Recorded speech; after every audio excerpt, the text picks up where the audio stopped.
Sacramento doesn't have much of a history as a military outpost or a base. I mean, you could say Sutter's Fort was in some sense, but it doesn't really happen until the 20th century.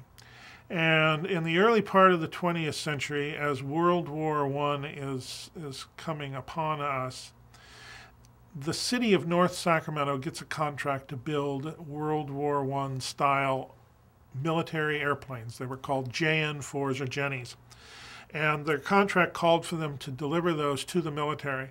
So the Chamber of Commerce lobbied Washington to establish a military base in Sacramento County.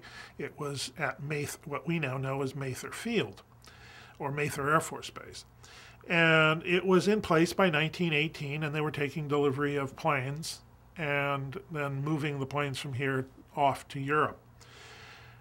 That's the first experience in a base. The second experience would come with World War II. Mather had been decommissioned and then brought back online for World War II. McClellan was built in the 1930s as a military supply base and would become the most important base in the region because of the number of people it would employ.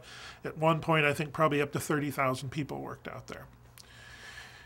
Along with McClellan, they would build the Sacramento Army Depot, which is in the south part of Sacramento, and that would do signal corps and deal with electronics equipment that the Army was dealing with primarily.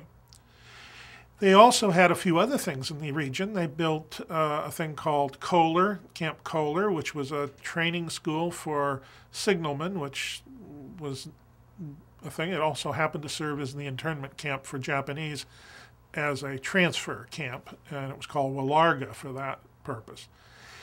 But because of the bases, it became also an attractive place for industry to relocate that relates to that. And the most important and significant is Aerojet. And Aerojet would come here in the 1950s and settle on the Natomas Company lands between just south and mostly west of Folsom along the old Folsom Road. And they built the most sophisticated sort of rocket engine testing facility, which is still in operation to this day to some limited degree.